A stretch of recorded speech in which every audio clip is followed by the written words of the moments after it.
2001년 8월 1일, 하루하루 쫓기듯 살던 한 남자가 평소 메모해 두었던 맑은 글귀를 적어 지인들에게 이메일을 보냈다. 지난 11년 메마른 세상의 샘물처럼 사람들의 마음을 적신 고도원의 아침 편지는 그렇게 시작되었다.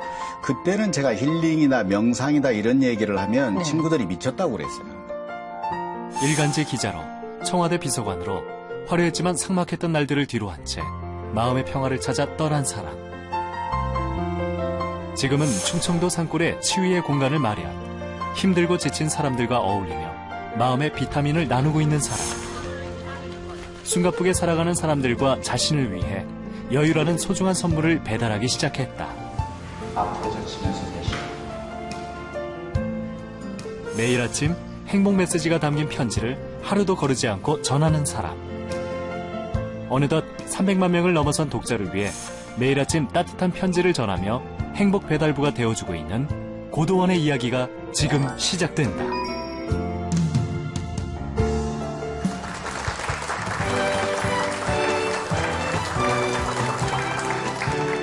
안녕하세요. 새롭게 한국인을 맡게 된 정용실입니다. 오늘은 요즘 각광받고 있는 힐링의 원조가 아닐까 싶은데요. 11년째 수많은 독자들에게 매일 한 통의 편지를 전하는 행복배달부 고도원 씨를 만나보겠습니다. 어서 오세요, 선생님. 반갑습니다. 너무 편하게 입으셨어요. 반갑습니다. 네.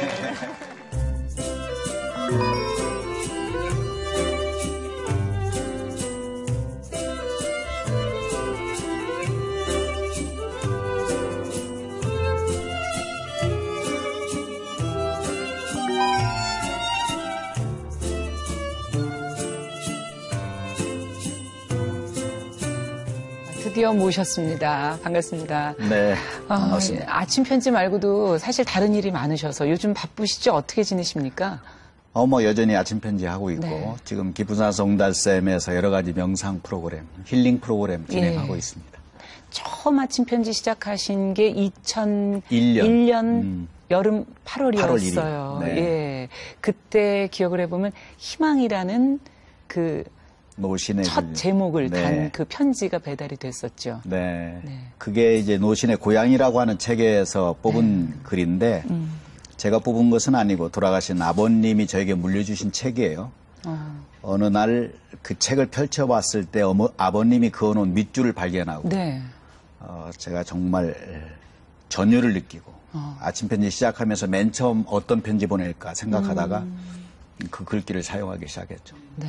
많이 회자됐어요, 그 글이. 예, 네. 많이들 기억하시는 분들이 계실 네. 겁니다. 희망이라. 근데 제가 처음 소개해드릴 때 힐링의 원조 이렇게 표현했거든요. 요즘에 뭐 힐링, 치유 이런 표현들 많이 쓰고 그 말의 반대는 그만큼 우리가 힘들다는 얘기가 아닐까 싶기도 한데 네. 그 당시에는 우리가 힐링까지 생각할 여유가 없었던 네. 2001년이면 조금 그래도 이른 감이 있었거든요. 그때는 제가 힐링이나 명상이다 이런 얘기를 하면 네. 친구들이 미쳤다고 그랬어요. 정말 한가한 얘기를 한다. 뭐 요즘에 특별한 무슨 일이 있었느냐 이게 걱정하고 황당하게 생각했거든요. 네.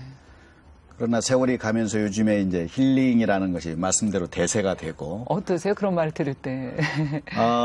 그런 점에서 저는 그 노신의 희망이라는 글귀하고도 통한다고 생각해요. 네. 그때 저에게 필요했던 것이 명상이고 힐링이었거든요. 쉬고 싶었고 내 자신이 치유받고 싶었고 그런데 저를 위해서 시작한 일이 사실은 고도원의 아침 편지도 제가 최고의 수혜자예요. 300만에게 보내지만은 네, 네.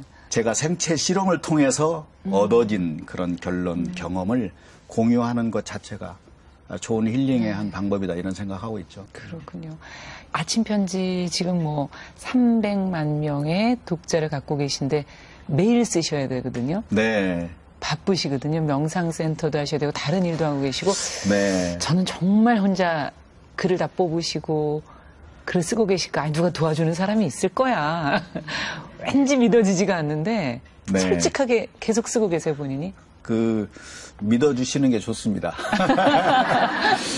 그 고도원의 네. 아침 편지는 다른 사람이 할 수 있는 영역은 아니에요. 그 글귀들을 제가 뽑아서 그 글귀를 제가 마음에 담고 있다가 그 밑에 어떤 댓글을 달 것인가를 생각하면서 정말 명상하고 이렇게 하면서 얻어진 영감 가지고 매일매일 쓰는 것이 아침 편지예요. 그래서 이것은 누가 뭐 대신 해줄 수 있는 일도 아니고 물론 이것을 보내는 발송하는 시스템이라든지 기술적인 부분들은 저희들이 스텝도 있고 직원들도 있고 하니까 그런 분들의 도움을 받지만 이것을 만드는 창조 작업 이것은 네. 전적으로 저희의 몫이고 믿어주셔요. 알겠습니다.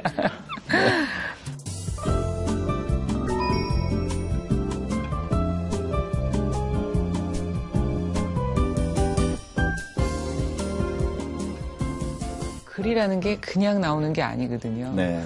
분명히 쓰시는데 그 글솜씨 간결하지만 사람의 심금을 울리는 거는 분명히 뭔가 노하우가 있다. 어떤 비결이 있으세요? 비결이라기보다는 저는 평생 글을 쓰는 직업을 거쳐왔어요. 뭐 기자 생활도 했고 대통령 연설문도 5년 썼고 그런데 이 아침 편지는 편지잖아요. 네. 편지를 쓸 때 누가 글 쓴다 하지 않거든요. 예. 자기 마음, 자기의 눈물, 자기의 땀 이것을 가장 간결하게 적재적소에 좋은 단어 사용해서 쓰는 것이고 물론 처음에는 저도 이제 글을 쓰는 사람이니까 저의 뭐 글재주라든가 글솜씨에 의존했는데 그렇죠. 이것을 반복한다는 것이 참 어려운 일이에요. 생각보다는 매일. 이건 엄청난 그 영감과 에너지와 이런 것들을 요구하는 거거든요. 왜냐하면 그 전 반복하는 것보다 좀 잘해야 되니까. 그렇죠. 조금씩 그런 나아져야죠. 생각을 하면 숨이 막히는 거예요. 네. 그래서 무슨 글재주, 글솜씨로 하는 것은 한계가 옵니다. 그래서 저에게 필요한 것이 명상이었고 마음을 이제 고요하게 가라앉혀서 모든 걸 다 내려놓고 그리고 그 다음에 떠오르는 영감 가지고 컴퓨터 앞에서 다다다닥 튀는 것이 고통의 아침 편지라고 보시면 돼요. 그렇군요. 네. 그러면 그 쌓여있는 어린 시절이 궁금해져요. 얼마나 많은 책을 어떻게 읽으셨길래. 저는 이제 시골교회 목사의 아들로 태어났어요. 3남 4녀. 예, 몇 주지? 예, 딱 중간. 그러시군요. 형님, 누나 둘, 여동생 둘, 남동생. 이 자리가요, 네. 아주 고약한 자리입니다. 중간이네요. 정말 딱 네, 중간. 매일 싸우는 자리예요. 독립군 자리. 밥 위아래로. 먹을 때마다. 한 숟갈이라 더 먹기 위해서. 그때는 또 궁핍했던 시절이니까. 그렇죠. 예전에. 그때 저희 아버님이 이제 이 아들을 책을 읽게 하고 밑줄을 긋게 하고 그걸 검사하시고 회초리를 넣으셨어요. 그래서 저의 독서 습관은 사실은 아버님의 회초리에서부터 시작됐다. 맞기도 하신 겁니까, 그러면? 그럼 회초리를 들고 그냥 흔들립니까? 아니, 그날 숙제 검사를 하세요, 그러면? 되게 맞죠. 야무지게. 이게 저희 형님은 가출해버리고. 저도 가출할까 하다가 봐드렸지. 자식 가운데 하나라도 맞아드리자. 네. 네, 그게 지금의 저의 유산이 됐고 선물이 예. 됐죠. 사실 책을 자꾸 강압적으로 읽히면 더 싫어지고 그 후에 책 읽기가 자연스럽게 성인이 됐을 때 이어지지 않을 수 있지 않을까. 그러니까 그렇진 이제 저희 않으셨어요? 아버님 반반이라고 예. 얘기했어요. 반타작이었다고. 예. 형님한테는 실패했고 둘째 아들에게는 성공했고. 성공했고. 저에게도 그것이 도저히 건너갈 수 없는 그 위기의 강들이 있었어요. 그런데 그걸 넘어서니까 네. 나중에는 이 책이 저의 삶 자체가 되는 거예요. 그런데 이제 대학을 가시면서 다시 신학과를 네네. 가셨다는 얘기를 들었는데 아버님이 그렇게 강압적으로 책을 읽히시고 혼내기도 하시고 그러면 그 길은 안 갈 것 같은데 보통 부모를 안 따라가고 다른 삶을 살고 싶다 이렇게 생각하지 않나요? 그렇죠. 저도 예. 교회 울타리에서 벗어나는 것을 꿈꾼 사람이니까요. 내가 왜 목사의 아들이지? 이거 수없이 반복하고 그때가 이제 민주화 시절이고 대학신문 기자가 되면서부터 인생이 바뀌기 시작한 겁니다. 네. 그러면 대학을 졸업을 못했죠. 제가 연세대학교를 다녔는데 연세춘추라고 편집장을 네. 했고 칼럼을 만들었어요. 10계명이라는 칼럼 지금도 있습니다. 네. 그래서 그걸 쓸 때마다 늘 문제가 되고 필화 사건을 겪었어요. 아, 그래서 긴급조치 구호에 제적되고 10년 동안 고생하게 됐죠. 뭐 하셨어요? 그럼 대학 졸업 못한 상태에서 더구나 그런 사건으로 나오시게 되면 취직도 어렵지 않습니까? 안 해본 것 없죠. 밑바닥 생활. 먹고 살아야 되니까. 그렇죠. 뭘 하셨어요? 그래서? 포장마차, 그 다음에 무슨 문방구 하려다 사기도 당해보고. 웨딩드레스 디자이너라고 그래서 또 너무 이제 안 어울려요. 네. 왜 어울려요? 어울려요? 네, 예. 괜찮아요. 잘했으면 앙드레 고 됐을 줄 몰라요. 그래서 아현동 고개에 이화여대 입구 네, 거기에 거기에 드레스 쭉 파는 데가 있잖아요. 네, 행복의 예. 문이라는 가게 열어놓고 웨딩드레스 대여업을 한 5년 하기도 하고. 그러셨군요. 그때 이제 제 아내가 2번의 유산을 겪고. 그 동네가요, 아현동에 이제 그 거기가 산동네예요. 예. 북향 산동네. 요즘엔 형편이 좋아졌지만 예전에는 연탄재 뿌려가면서 오르락 내리락 하는 미끄러운 길이었는데, 이제 대여가 많은 날은 짐이 산더미잖아요. 웨딩드레스는 크거든요. 무겁죠. 그거 들고 넘어져 봐요. 그냥 기염해버리는 거지. 뭐 그런 시절이 있었고, 그때 이제 제가, 정말 어딘가에서 내가 활자에 희자라도 그런 언저리에서 일했으면 좋겠다. 저에게는 그 글 쓰고 싶은 그 욕망, 이 갈급함, 목마름이 너무 이제 간절했는데, 그때 이제 뿌리 깊은 나무라는 잡지 아시잖아요. 네. 그게 막 창간되고 졸업장도 없는 저를 기자로 채용했는데, 제 인생의 가장 행복한 순간이 그때예요. 이렇게 행복한데 돈까지 주네. 첫 달 월급 받았을 때. 얼마나 받으셨는데? 그때 한 10만 원 정도가 첫 월급이었는데, 네. 이야, 그렇게 행복할 수가 없는데 돈까지 주네. 이런 마음이었어요. 그런데 또 이제 전두환 정부 5.18 광주항쟁 나면서 그 뿌리 깊은 나무가 이제 폐간되고 하면서 예. 또 어려운 시절을 겪고 그랬죠. 아까 유산 얘기를 잠깐 해주셔서 그 눈길 얘기를 해주시니까 아내분을 어떻게 만나셔서 어떻게 고생을 시킨 걸까 여자로서 좀 궁금해져요. 저희 대학교에서 마누라 고생을 제일 많이 시킨 사람으로 저를 꼽고 있습니다. 왜 그렇게 정평이 나셨습니까? 저는 대학교 3학년 축제 때 만난 그 파트너가 지금의 아내고. 그렇군요. 네. 그날 파트너만 아니었어도. 신혼여행 갈 돈이 없어서 전기밥솥 하나 있는 신혼방에서 일주일간 숨어 지내는 신혼부부였죠. 정말 그 힘든 시간을 같이 잘 견뎌주신 가장 고마운 분? 그렇게 표현해도 될까요? 정말 고마운 사람이고, 우리가 이제 부부 생활을 한 33년 했는데, 초기에는 싸움도 많았어요. 그랬을 것 같아요. 네, 예. 싸움도 많고, 한강 여기에서 우리 떨어질까, 저 빌딩에서 떨어질까, 뭐 이런 시절도 있었고, 지금도 가끔 지나가다 웃는 자리들이 있어요. 그런 때 단지 하나의 꿈을 믿어주고 함께 해주고, 우리가 싸우고 다퉜지만 그 눈빛에 그래, 당신은 그 꿈을 이룰 수 있어. 저희 그때 꿈은 제가 좋은 글쟁이 되는 거였거든요. 지금 그래, 절망의 계곡을 헤매고 있어. 그런데 이 경험이 나중에 다 글이 될 거야. 기가 막힌 글의 제목이 재료가 될 거야. 그러면 제 아내가 그래, 할 수 있어. 그걸 믿어줬거든요. 그 믿어주는 눈빛을 그때 막혔을 때 보여준 사람, 거의 유일한 네. 사람이니까 지난 33년을 이렇게 되돌아보면 정말 감사하고 미안하고 그러죠. 네. 그렇군요. 힘드실 때 어느 결혼식에 가셔서 축의금을 내지 않으신 그 이후로 축의금을 아이들 네. 결혼할 때도 안 받으셨다고. 근데 제일 공포 힘든 게 뭐냐면 남의 결혼식에 가는 거예요. 저도 오지랖이 넓잖아요. 학생운동을 했고. 저희 또래들이 얼마나 많이 결혼을 해요. 예. 그러면 결혼식에 가려면은 봉투를 가지고 가야 되잖아요. 맞습니다. 그때 이제 봉투에 보통 한 2, 3천 원 넣었을 때가 예의를 지키는 예. 수준이었는데 요즘으로 치면 뭐 3, 4만 원, 그렇죠. 뭐 2, 3만 원 이런 정도 되겠죠. 네. 근데 한두 명도 아니고 이건 보통 일이 아닌 거예요. 갈 수가 없는 거예요. 그러면 안 가셨어요? 근데 안 갈 수 없잖아요. 그렇죠. 그러니까 뒷자리에서 얼마 비치고 정말 도망쳐 나오듯이 이렇게 하고 그 어떤 자리에 도저히 가지 않으면 안 되는 그 자리에 가게 됐는데 네. 봉투 없이 간 거예요. 안 갈 순 없고. 예. 그런데 입구에 축의금을 받지 않습니다. 그때 우리 눈을 마주보면서 야 멋있다.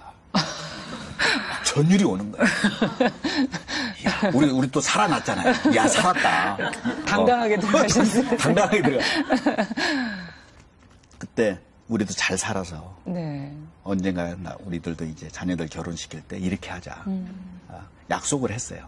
그날. 예. 그렇죠. 그리고 나서 이제 살았는데 너무 어느덧 긴 세월이 지나서 지났잖아요. 예. 저는 잊었지. 예. 세월이 지나서 저도 이제 일남일녀 예. 다 이제 출가했지만은 딸이 시집을 가게 돼서 이제 준비하는데 제 아내가 그 얘기를 하는 거예요. 우리가 그때 약속을 했다. 이렇게 한번 해봤으면 좋겠다. 어려움이 많았지만은 그렇게 했고 아들 때에는 아예 청첩장도 돌리지 않고 네. 축의금 물론이고 그러면 가까운 분들만 그냥 부르셨나요? 아주 가까운 사람들만 예. 꼭 있어야 될 사람들만 놓고 가장 간소한 그러나 정말 행복하고 편안한 그런 결혼식을 했죠. 어떻게 들어보니까 아내께서 더 원칙을 지키고 약속을 지키는 좀 더 무서운 분이 아닌가. 뭐 더 원칙을 지키는 것 같지는 않고 네.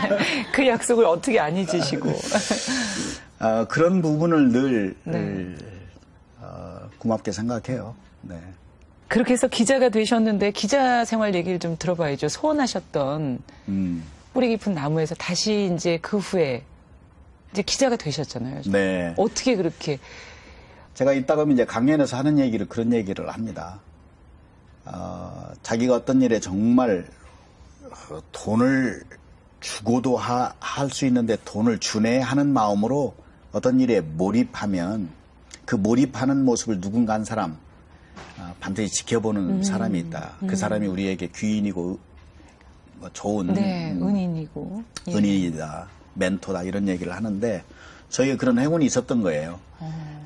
그때 뿌리 깊은 나무를 열심히 보던 중앙일보 한 간부 당시 경제부 기자 가운데 가장 미문을 쓰시는 분으로 유명한 분이 뿌리 깊은 나무 독자였어요. 아, 그랬군요. 고도원 기자의 글을 아끼셨어. 네. 이런 글쟁이 요즘 놀고 있다는데 한번 신문 기자 시켜보자. 그러면 신문 기사가 좀 빛깔이 달라질 거 아니냐. 그래서 6개월 동안 저를 심사하고 저도 모르는 사이에 제 중앙일보 신문 기자가 된 거죠. 제가 꿈을 예. 이루었고 전무후무한 일입니다. 네. 그러니까 사례가 없는 일이죠. 그렇겠네요. 펄펄 날랐죠. 여한 없이 일을 했어요. 네. 가정을 버려야 가정을 지킨다 모토를 만들었어. 정말 기자 일에 네. 그렇게 열심히 했던 그런 시간들이었어요. 그런 것들이 또 쌓여서 나중에 뭐 대통령 연설문도 쓰게 되고 어떻게 청와대로 또 가시게 된 쓰게 겁니까? 되고 뭐 이렇게 기사를 보시고 또 채택이 되신 건가요? 제가 이제 사회부 기자, 경찰 기자라고 네. 하죠. 사건 기자 한 3년 반 하고 나머지는 정치부 기자가 됐어요. 편민당이라는 것을 출입하게 네. 되고 당시 총재인 김대중 총재를 그랬죠. 만나 뵙게 되고 그분하고 인생의 책에 대해서 차를 마시면서 기자들과 함께 대화를 하는 시간이 있었어요. 그분의 인생의 책이 제가 중학교 2학년 때 아버님 매를 맞으면서 읽었던 아놀드 토인비의 그 역사 연구라는 책. 네. 그분의 삶, 정치 역정에 가장 영향을 많이 미친 책이라는 거죠. 예. 두 사람이 그 얘기를 하다가 우리가 같은 책을 놓고 인생의 책이 됐구나. 그리고 그 인생의 책을 함께 한 두 사람 중에 한 분이 청와대 주인이 되고 네. 그분이 그랬어요. 그때부터 좀 눈여겨봤노라고. 그리고 대통령 연설문을 쓸 생각이 있느냐 해서 청와대에 들어가서 그분의 연설문을 쓰게 됐죠. 사실은 그게 죽음의 길이었습니다. 근데 연설문이라는 게 사실은 그분의 입장에서 써야 하는 것이기 때문에 많이 알아야 되고 네. 쉬운 게 아니고 하루에 뭐 얼마나 저희가 커피 머신이라고 그랬어요. 자동적으로 누르면 나와야 돼요. 연설문이요? 연설문이. 그런데 그럴 수 없는 거잖아요. 그럼요. 대통령의 연설문이에요. 저의 생각이나 사고방식, 표현방식 다 내려놓고 그분의 뱃속에 들어가야 돼요. 근데 그분이 우리나라의 가장 명연설가예요. 예.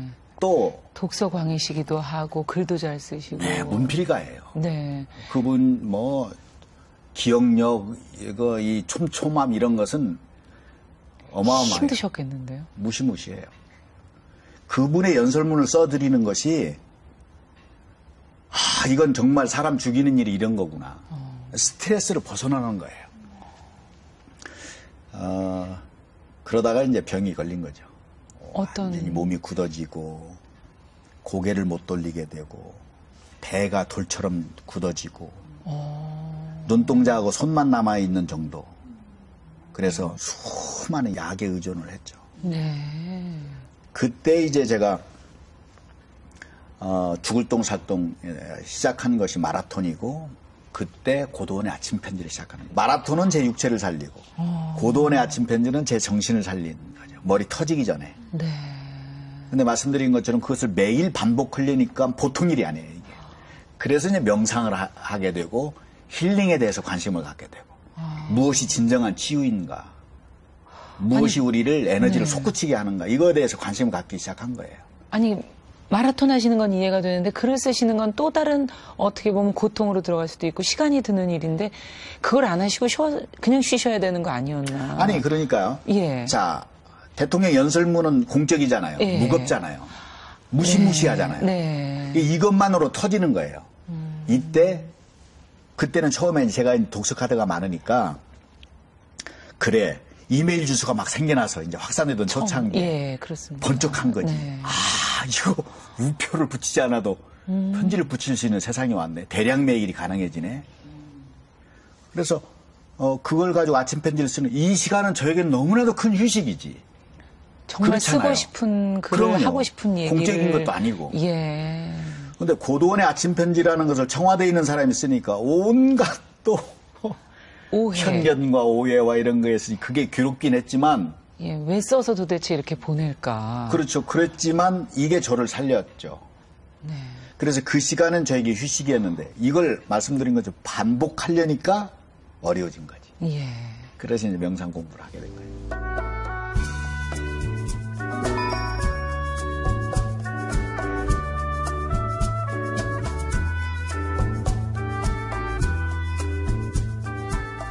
그러면 청와대 이제 그 연설문 작성자로서의 임무가 끝나는 그 순간에 또 다른 길을 선택해서 가실 수 있었잖아요.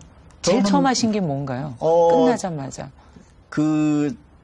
저도 이제 그때는 뭐 이제 노무현 정부로 이제 넘겨졌으니까 네. 뭐 정권 재창출 이런 얘기 했고, 김대중 정부에서 열심히 한 사람들은 다 자기 길을 찾아갈 수 있었던 때이기도 하고, 여러 가지 제한도 있었고. 네. 근데 저에게는 그때 제일 간절했던 것이 휴식이었어요. 쉬고 싶었어요. 그래서, 임기 끝나자마자, 배낭 하나 메고, 노트북 하나 들고, 동유럽 배낭여행을 갔죠. 한 달 동안. 그것이 저의 인생을 또 바꾸어 놓았고, 오늘 이 자리를 있게 한 겁니다. 가셔서 어떤 시간을 보내셨습니까? 그냥 놀았죠. 쉬었죠. 이게 왜 가게 됐냐면, 네. 대통령께서 그 유럽 6개국 순방하던 때가 있었어요. 부다페스트에 갔어요. 네. 헝가리. 예. 이제 부다페스트 강 주변에 호텔들이 있잖아요. 네. 저희가 한 5박 6일 그거에 머물렀는데 한 걸음도 밖에를 못 나갔어요. 어머나. 우리 스태프들은 연설문 예, 써야 일을 되고 하셔야 해야 되니까. 되니까 라면 먹어가면서 그 고급 호텔에서 그리고 저녁에 이제 해 걸으면서 저녁이 되면 그 커튼을 딱 걷으면 앞쪽에 베스트 멋진 쪽에 건물이. 그 조명이 예. 확 올라. 그리고 이제 그 다니부 강에 그 선상에서 음식 먹으면 차 마시는 사람들이 보이는 거예요. 나가시질 못하니까 너무 절절하게 인사를 하시네요. 야, 내가 언젠가 정말 저 자리에서 좀 카푸치노 차 한 잔 마시면서 너무 소박한 책 꿈일 수도 읽고 있는 아침 편지 거군요. 쓰고 싶다. 이런 꿈을 꾼 거지. 꿈을 꾸셨고. 그래서 그게 지워지지 않는 거예요. 그래서 예. 임기 끝나고 하자면서 제일 먼저 그 부다페스트 가는 것을 꿈꾼 거죠. 그래서 그곳에 가서 정말 선상에서 카푸치노 마시면서 휴식을 하시고. 네, 휴식하고 제 인생이 어디로 가야 할 것인지. 그렇군요.